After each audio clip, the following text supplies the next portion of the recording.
Olá! Hoje a gente vai, literalmente, abrir o capô de um sistema de detecção de fraudes. A ideia aqui é mergulhar no código, no coração da máquina, para entender como se constrói um verdadeiro detetive digital para o mundo dos negócios. Vamos lá. E aqui já começa o nosso primeiro grande desafio, né? Pensa comigo, como é que a gente treina um detetive sem ter um crime para ele investigar? Esperar uma fraude real acontecer custa caro, muito caro. Então a solução é genial. A gente constrói um universo paralelo, um ambiente digital totalmente seguro, onde a gente pode simular milhares de operações de compra, tanto as certinhas quanto as fraudulentas, e usar isso como campo de treinamento. Bom, primeiro vamos entender o tamanho do problema. Imagine uma grande empresa que processa, sei lá, milhares de ordens de compra todos os dias. É um volume gigantesco. E no meio de tudo isso, escondidas, estão as tentativas de fraude, que podem levar a prejuízos de milhões. O desafio não é só achar uma agulha no palheiro, é achar essa agulha em tempo real, antes que a empresa pague por ela. Então, a nossa missão é bem clara: criar uma espécie de vigia digital. Uma ferramenta que não dorme, não tira férias, não se cansa e que analisa cada transação, uma por uma, no momento em que ela acontece.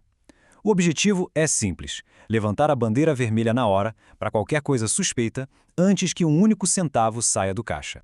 Nenhum detetive vai para a rua sem treinar, certo? Para nossa IA, é a mesma coisa. Por isso, o primeiro passo de tudo é construir esse mundo virtual, essa sandbox digital.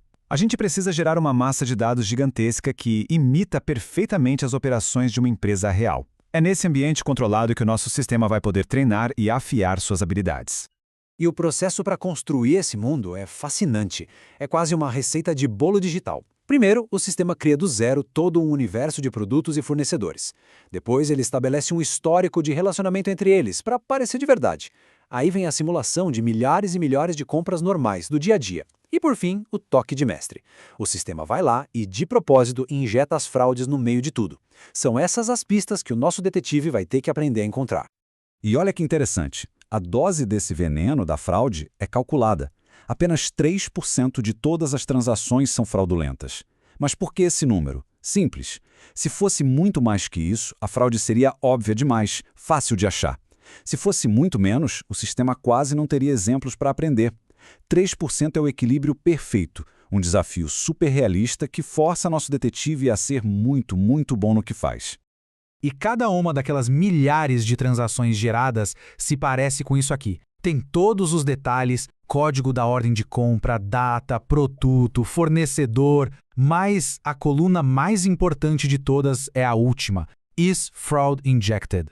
Essa coluna é a nossa cola, o gabarito. É ela que diz pra gente a verdade, se essa ordem de compra é uma das boazinhas ou se é uma das vilãs que a gente plantou de propósito no sistema.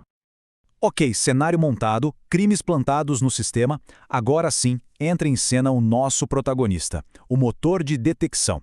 Esse é o cérebro de toda a operação. É um conjunto de regras, de lógicas programado para olhar cada transação e tomar uma decisão. Isso aqui é normal ou tem alguma coisa errada? E para fazer isso, o sistema foi treinado para farejar 4 tipos de comportamento suspeito. Cada um deles é um retrato de um tipo de fraude que acontece no mundo real, sabe? Desde uma ordem duplicada, que pode ser um erro ou má-fé mesmo, até coisas mais sutis, tipo um preço que dispara do nada para um produto comum, uma compra gigante de um fornecedor totalmente novo, ou até aquele fornecedor antigo que, de repente, comece a cobrar um pouquinho mais caro que o normal. Vamos ver isso na prática. Olha só, à esquerda, uma ordem de compra normal, tudo certo. O preço do pneu, R$ 450, tá ali, coladinho na média histórica de 445 que esse fornecedor costuma cobrar. Tranquilo. Agora, olha para a direita. É o mesmo produto, o mesmo fornecedor, mas o preço pulou para 950, mais que o dobro. Para um analista humano, isso já acenderia um alerta na hora. Para a máquina, é um alarme instantâneo. O sistema cruza o preço atual com o histórico e, bah! Fraude do tipo preço alto detectada. É uma anomalia gritante. E aqui está o pulo do gato. O sistema não está só fazendo conta.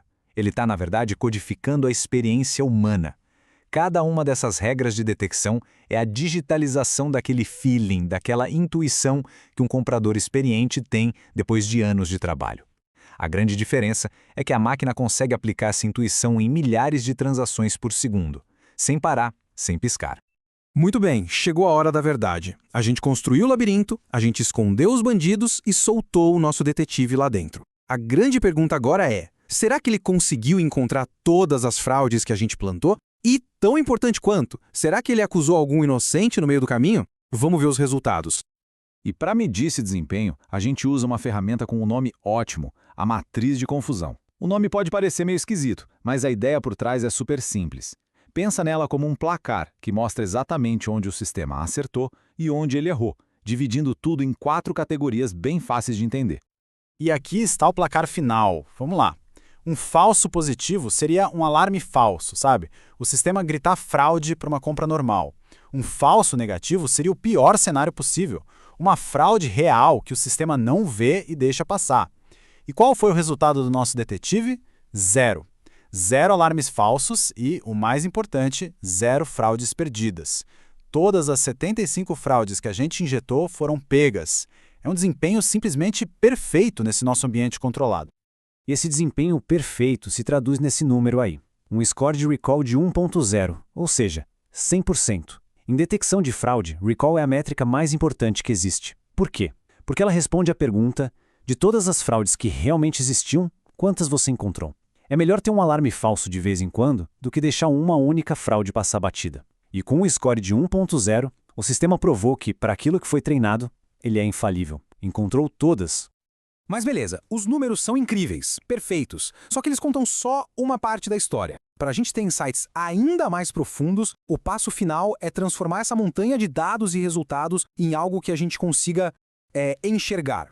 Sabe aquele velho ditado? Uma imagem vale mais que 1000 palavras? Pois é, no mundo dos dados, a gente costuma dizer que uma imagem vale mais que 1000 linhas de dados numa planilha.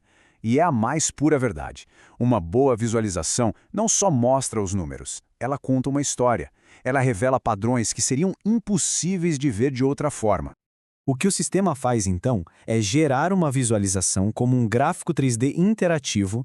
Tenta imaginar um cubo gigante e transparente. Dentro desse cubo, cada ordem de compra, cada transação, é representada por um pontinho flutuando no espaço. E a cor desse ponto diz se a transação é legítima ou se é uma das fraudes que o sistema pegou.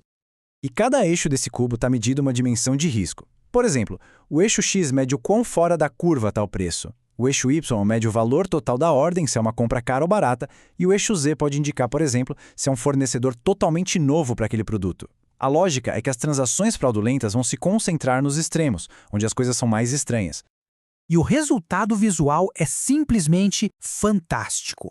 Fica claro como o dia. As ordens fraudulentas, os pontinhos vermelhos, não estão misturadas com as verdes. Elas se separam, formam um grupo à parte, ocupando um canto específico desse cubo de risco. A visualização torna óbvio, torna palpável aquilo que o algoritmo já tinha calculado. Essas transações são, em sua essência, diferentes das outras. Então a gente viu um sistema atingir a perfeição, 100% de acerto, mas no mundo simulado, controlado. E isso nos leva à pergunta final, que é a que realmente importa. Qual é o próximo passo para levar essa inteligência toda e encarar o caos do mundo real, onde os dados são sujos, incompletos e onde os fraudadores são criativos e estão sempre tentando inventar uma nova forma de burlar o sistema? Bom, esse é o eterno e fascinante desafio da inovação.